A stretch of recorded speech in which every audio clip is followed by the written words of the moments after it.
Assalamualaikum warahmatullahi wabarakatuh. Selamat pagi teman-teman. Bismillahirrahmanirrahim. Alhamdulillahirabbil alamin. Wa bihi nasta'in ala umuri dunya waddin. Assalatu wassalamu ala asrofil anbiya'i wal mursalin wa ala alihi washabihi ajmain amma ba'du. Pertama-tama, mari kita panjatkan puji syukur atas kehadiran Allah Subhanahu wa Ta'ala, yang mana pada kesempatan ini kita masih bisa melaksanakan kuliah online dengan keadaan sehat walafiat. Yang terhormat kepada Bapak Fajri Arif Wibawa, MPD, selaku dosen pengampu mata kuliah pengantar manajemen, dan tak lupa juga kepada teman-teman seperjuangan yang saya banggakan. Baik teman-teman, hari ini kami dari kelompok 8 akan mempresentasikan hasil diskusi kelompok kami. Sebelumnya, perkenalkan nama saya Sofi Rosita Aprianti. Di sini saya sebagai moderator. Dan rekan saya selanjutnya, Rizky Novitasari, NPM 20210030. Tiara Wijayanti, NPM 20210031. Anggi Wulandari, NPM 20210032. Di sini kami akan membahas materi tentang perilaku organisasi. Adapun rangkaian acara yang akan kita lewati yaitu pertama, sesi pembukaan, yang kedua, sesi penyampaian dan penyajian materi, yang ketiga, sesi tanya jawab, yang keempat, sesi penutup. Baik, sekarang kita masuk sesi yang kedua, yaitu sesi penyampaian dan penyajian materi. Saya persilakan kepada rekan saya, Anggi Wulandari, untuk menjelaskan materi yang pertama.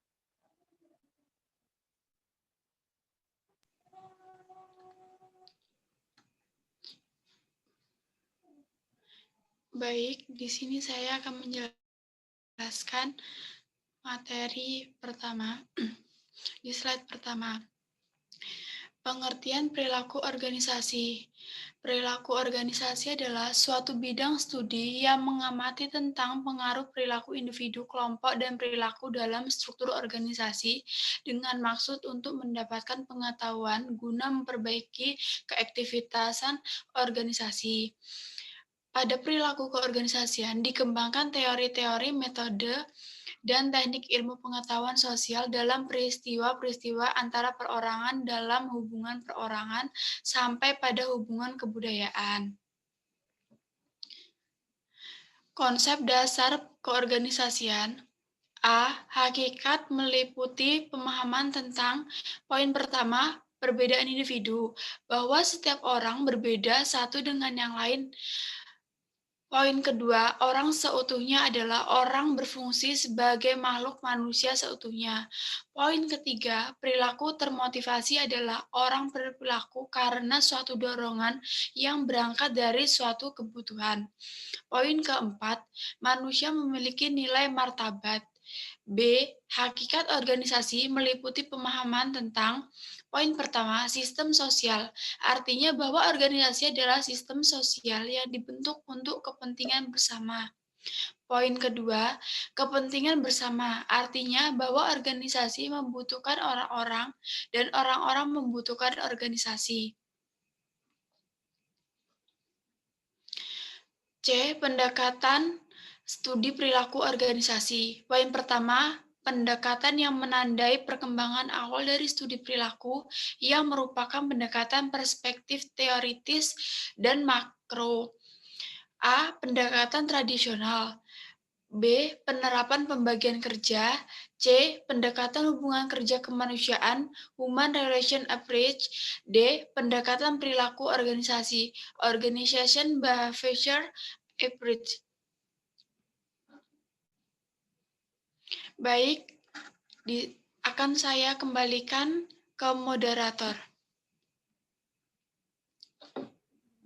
Baik.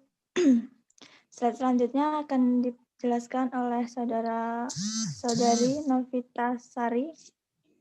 Rizky Novitasari, saya persilakan. Baik, untuk slide selanjutnya akan dijelaskan oleh saya sendiri, yaitu D. Ruang lingkup perilaku organisasi.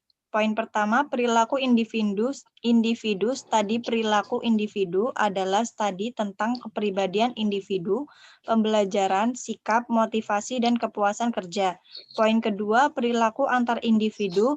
Perilaku antar individu adalah studi yang dilakukan melalui komunikasi antara karyawan di antara mereka sendiri serta bawahan mereka, memahami kualitas kepemimpinan orang, dinamika kelompok, konflik kelompok, kekuasaan, dan politik. Poin ketiga yaitu perilaku kelompok. Perilaku kelompok mempelajari pembentukan organisasi, struktur organisasi dan efektivitas organisasi, serta upaya-upaya kelompok yang dilakukan untuk mencapai tujuan organisasinya. Selanjutnya yaitu E. Teori-teori kepribadian. Ada 4 teori kepribadian utama yang satu sama lain tentu saja berbeda, yakni 1. Teori kepribadian psikoanalisis, yang kedua teori-teori sifat atau trait teoris, yang ketiga teori kepribadian behaviorisme, yang keempat teori psikologi kognitif. Selanjutnya yaitu F. Pengertian budaya organisasi. Budaya organisasi adalah suatu karakteristik yang ada pada sebuah organisasi dan menjadi pedoman organisasi tersebut sehingga membedakannya dengan organisasi lainnya. Beberapa ahli di bidang ilmu sosiologi pernah menjelaskan mengenai definisi budaya organisasi. Di antaranya adalah 1. Susanto, 2. Robbins, 3. Gerrit R. Jones, 4. Walter R. Freytag, 5. Larissa E. Grunig, 6. Leithens, 1998, 7. Sarpin, 1995, 8. Skene, 9. Mondi dan No, 1996, 10. Hodge, Anthony, dan Gelles, 1996. Baik, slide selanjutnya akan dijelaskan oleh rekan saya, yaitu Sophie Rosita Aprianti. Baik, saya akan melanjutkan slide selanjutnya. G. Fungsi atau peran budaya organisasi. Pertama, menambahkan rasa kepemilikan dan menaikkan loyalitas karyawan dalam perusahaan. Kedua, digunakan sebagai alat untuk mengorganisasikan anggota. Ketiga, memperkuat nilai organisasi. Keempat, sebagai mekanisme untuk mengontrol perilaku di dalam lingkungan kerja. Yang kelima, mendorong semua struktur untuk meningkatkan kinerja baik itu untuk jangka pendek atau jangka panjang. H. Jenis atau tipe budaya organisasi. Dalam bukunya Noe dan Mondi 1996-237 mengatakan ada 2 tipe budaya organisasi, yaitu yang pertama, open and participative culture. Budaya organisasi ini ditandai dengan pencapaian tujuan, output yang tinggi dengan didukung adanya rasa percaya pada bawahan, komunikasi yang terbuka, kepemimpinan yang suportif dan penuh perhatian, penyelesaian masalah secara tim, adanya otonomi kerja dan berbagai informasi. Yang kedua, closed and authoritative culture. Budaya organisasi ini ditandai dengan pencapaian tujuan output yang tinggi. Namun, pencapaian tersebut mungkin lebih dinyatakan dan dipaksakan organisasi dengan pemimpin yang autokrasi dan kuat. I. Contoh budaya organisasi. 1. Budaya administrasi. 2. Kedisiplinan. 3. Pembagian wewenang yang jelas. 4. Inovasi.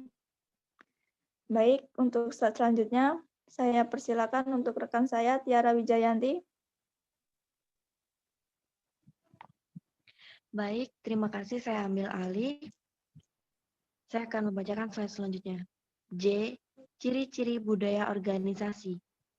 Poin pertama, keyakinan yang tidak tergoyahkan bahwa manusia adalah sumber daya perusahaan yang paling penting. 2. Dukungan dari kewirausahaan intern menghargai karyawan yang membantu perusahaan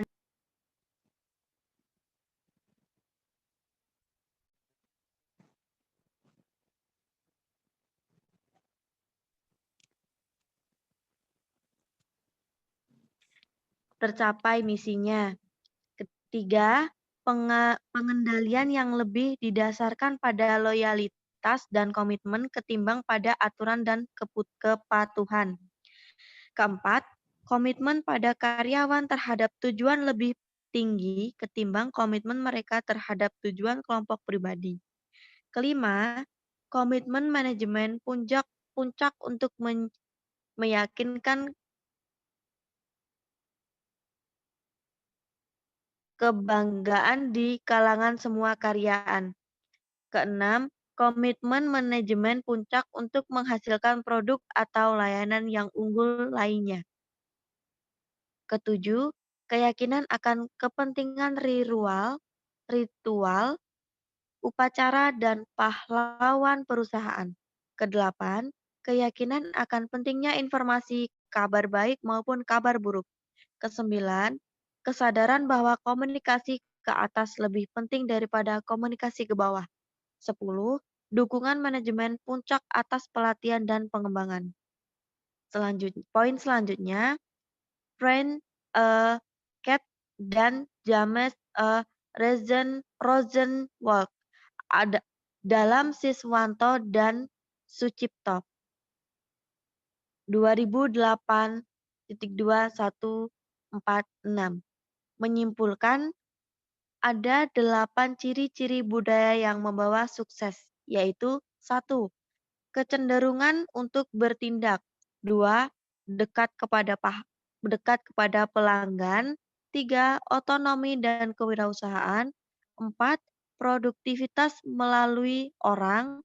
5. Memberikan rangsangan nilai. 6. Bertahan pada penilaian. 7. Bentuk sederhana sifat ramping. 8. Sifat longgar ketat simulatan. K. Karakteristik budaya organisasi. Poin pertama, inovasi dan keberanian mengambil resiko. Kedua, perhatian pada hal-hal rinci. Ketiga, orientasi hasil. Keempat, orientasi orang. Kelima, orientasi tim. Keenam, keagresifan. Ketujuh, stabilitas. L. Faktor-faktor yang mempengaruhi budaya organisasi. Menurut Toshi Rizzo Carroll, seperti yang dikutip oleh Munandar 2001.264, budaya organisasi dipengaruhi oleh beberapa faktor, yaitu 1. Pengaruh umum dari luar yang luas, 2. Pengaruh dari nilai-nilai yang ada di masyarakat, dan ketiga, faktor-faktor yang spesifik dari organisasi. Baik, terima kasih dari saya. Saya kembalikan kepada moderator. Baik, terima kasih atas penjelasannya. Sekian presentasi dari kelompok kami. Terima kasih atas perhatiannya teman-teman semuanya. Jika ada salah, saya mohon maaf sebesar-besarnya dan saya mohon ampun kepada Allah. Dan kami tutup dengan mengucap lafal hamdalah. Alhamdulillahirrabbilalamin. Dan saya akhiri. Wassalamualaikum warahmatullahi wabarakatuh.